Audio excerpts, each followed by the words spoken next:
mon Dieu, qui sort, on va se faire le débrief de ce Monaco OGC Nice, ou j'ai envie de te dire OGC Nice Monaco. Et au final, ce match, ce derby fantastique, déjà, c'est une histoire de sodomie en fait. C'est juste une histoire de sodomie. Il y en a trois. La première, la sodomie arbitrale. Alors, parce que bon, deux pénaltys quand même largement généreux de monsieur l'arbitre.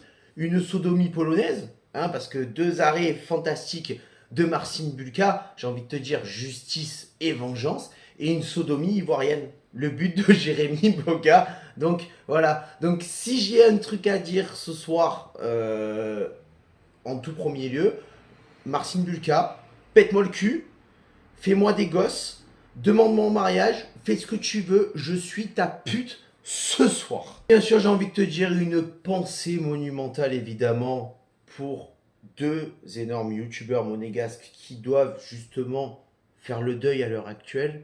J'ai envie de te dire Tarek Débrief l'AS Monaco et Alex Litz. Je sais pas, je les ai appelés, j'ai envoyé des messages, j'ai géolocalisé leur téléphone, j'ai appelé la police, j'ai appelé TF1 pour faire un alerte enlèvement. Pas de réponse, les gars. Si jamais vous êtes encore vivants, juste signalez-vous dans les commentaires, hein.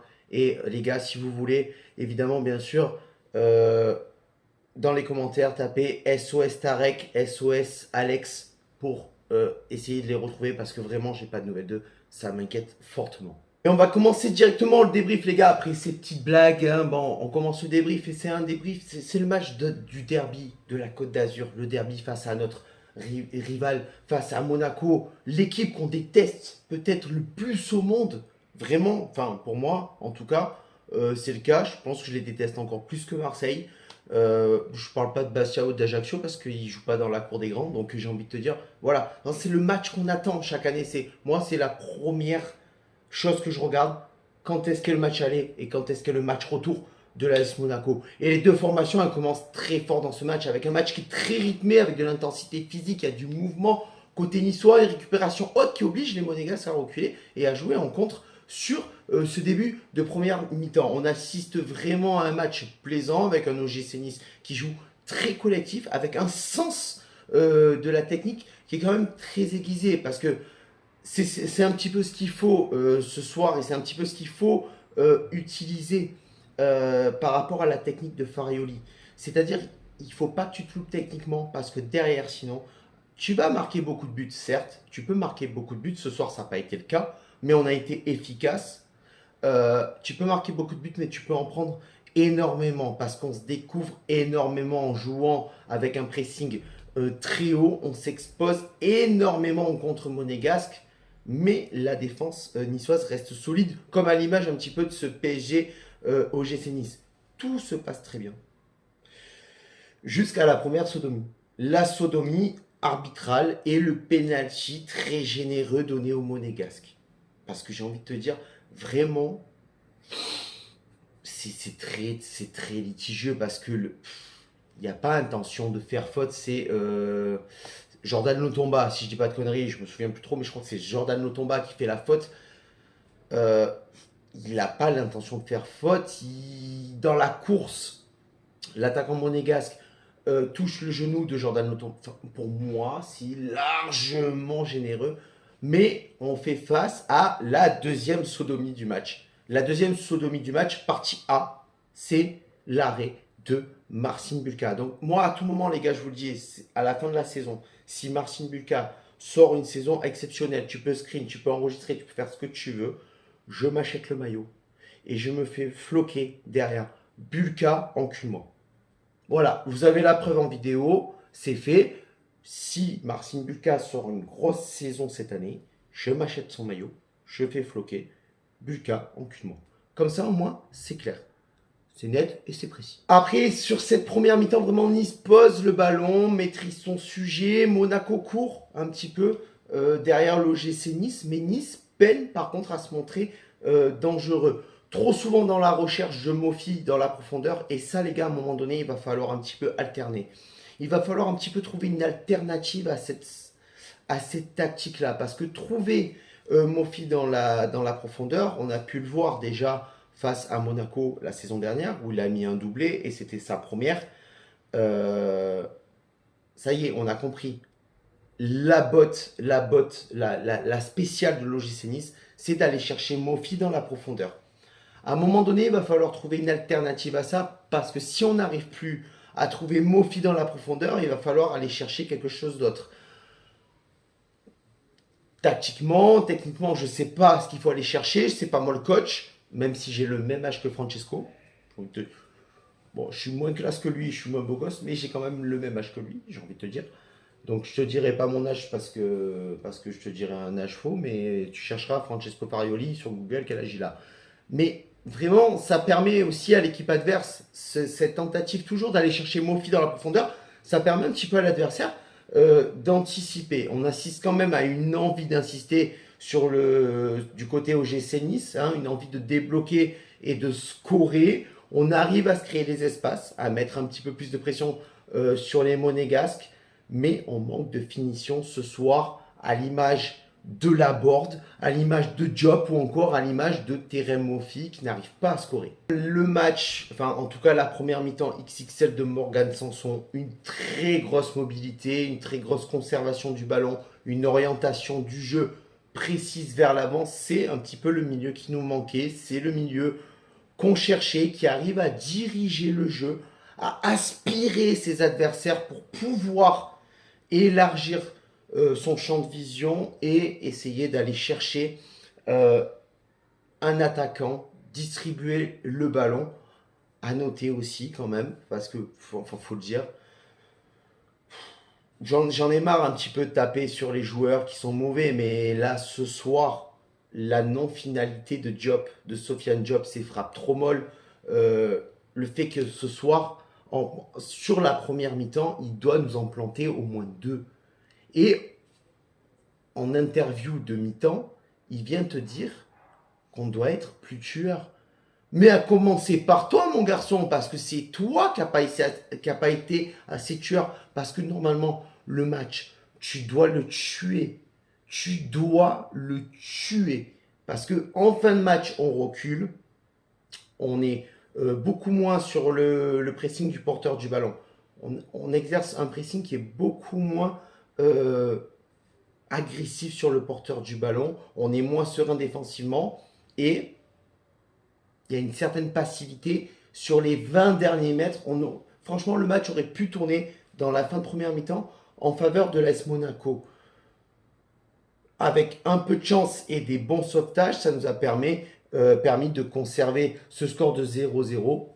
J'ai envie de te dire, sur la deuxième mi-temps, il va falloir trouver les ouvertures, hein, être un peu plus chirurgical, n'est-ce pas, monsieur Sofiane Diop, dans la finition, trouver une alternative à la solution Mofi, je te l'ai dit, dans la profondeur. Perdre un petit peu moins les ballons, parce que c'est vrai que sur cette fin de première mi-temps, on perd les ballons assez rapidement, reprendre une récupération haute au milieu de terrain et se reconcentrer sur le cœur du jeu et scorer. Là, on reprend la deuxième mi-temps, les gars, et deuxième sodomie arbitrale, j'avais envie de te dire, la première, c'était la grand turn, petit A, sodomie arbitrale. Là, c'est le grand 2, petit B, c'est le grand turn, petit B, sodomie arbitrale de la part de l'arbitre.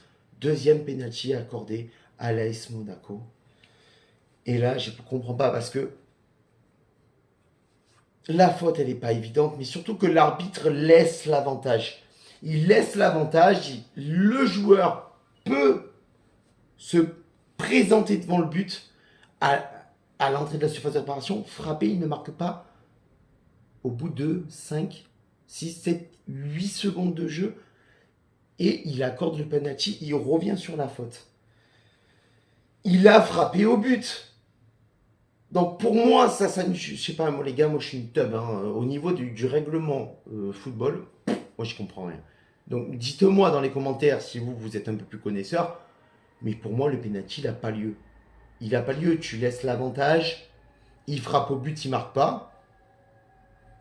Sortie de but, dégagement de Marcin Bulka. Et là, grand 2, petit B de la sodomie polonaise, Marcin Bulka qui arrête. 2 penalty sur 2 matchs. Je crois que Balogun, il est allé mettre un cierge pour, Inch'Allah, le prochain match, il met un penalty. Parce que c'est pas le premier, c'est pas le premier, c'est pas le deuxième qui rate contre Nice, c'est le troisième. Parce que Kasper Schmeichel avait déjà arrêté un penalty contre Balogun contre Reims. Enfin, quand on jouait contre Reims, et quand à l'époque, il jouait contre Reims. Et là où j'ai failli en vouloir aux joueurs, là où j'ai failli en vouloir à l'équipe, c'est que à ce moment-là, quand Marcin Bulka arrête le deuxième penalty, c'est tout simplement le tournant du match. C'est là que tu dois mettre toutes tes forces dans la bataille, ou tout ce que tu as fait de bon dans les 20-30 premières minutes du match, tu dois l'intensifier et passer la seconde, la troisième, la quatrième, la cinquième, je m'en bats les couilles, tu mets même une sixième, même si tu l'as pas, tu dois le faire. Et là, c'est là où on ne l'a pas fait. C'est là où on n'a pas réussi à prendre le jeu à notre compte. C'est là où on n'a pas réussi à inverser la tendance et pouvoir mettre la pression sur Monaco. Parce que même ça, sur ça, Monaco, en fin de match, finit mieux que nous. Ils arrivent à aller chercher quelque chose. Les remplaçants de Monaco apportent une plus-value dans le match. Là où nous, nos remplaçants, ont eu du mal. Ont eu du mal à rentrer dans le match, ont eu du mal. C'est un derby, mais j'ai envie de te dire, t'es professionnel ou tu l'es pas, papa. Dans n'importe quel match, t'es professionnel. Que ce soit un match amical, que ce soit une demi-finale, un 32e de finale de Coupe de France, un match sans ambition. Et là, on avait un match avec ambition quand même. C'est un match, tu le gagnes provisoirement. Je dis bien provisoirement. Tu es premier du championnat. Invaincu de la saison. Certes, il n'y a que 6 journées qui ont été jouées, mais 6 journées, au bout de 6 journées, tu es toujours invaincu, tu es premier de Ligue 1. Devant les Monaco, les Paris, les Marseille, les Rennes, les Lille, tous ceux, tu vois, tous les gros, tu vois. Et à un moment donné, je me suis dit, j'ai l'impression ils y vont. C'est ça le problème, c'est qu'ils ont l'envie, ils se battent. Ils se battent en plus de ça. Tu vois qu'ils sont en difficulté, mais ils continuent à y aller. Et il manque le petit quelque chose. Il manque le petit quelque chose. Et le petit quelque chose, c'est quoi? C'est la sodomie ivoirienne qui arrive en fin de match avec Jérémy Boga, qui va planter son premier but de la saison avec l'OGC Nice et qui va nous offrir la victoire, qui va nous offrir la première place, qui va nous laisser invaincus dans ce championnat, peut-être la seule équipe, provisoirement en tout cas, et en finalité, la seule équipe qui sera invaincue de ce championnat après 6 journées à avoir les résultats de Rennes, de Marseille, et je crois qu'il y avait peut-être une autre équipe invaincue, mais en tout cas, on a fait tomber Paris, on a fait tomber Monaco, on est premier du championnat, et on vous emmerde tous. Sur ce, les gars, je vais essayer d'arrêter de bander, d'avoir au moins une demi-molle. Mais même quand j'ai une demi-molle avec l'OGC Nice, j'ai du mal à dormir. Parce que je pense qu'on va tous passer une bonne soirée, on va tous bien dormir, on va tous se régaler. Et demain, on va tous aller avoir le sourire au boulot pour ceux qui travaillent, parce que moi, demain, je travaille. Je connais quelques supporters monégasques dans mon boulot, donc je pense, parce que je les ai laissés chanter toute la journée aujourd'hui, ou toute la journée, j'ai rien dit, ils m'ont chambré, j'ai fermé ma gueule, je disais on verra demain, on verra demain. Demain, c'est l'heure du paiement, les gars. C'est le payback sur sur ce ciao viva la bayetta. Et ça, on est premier, les gars.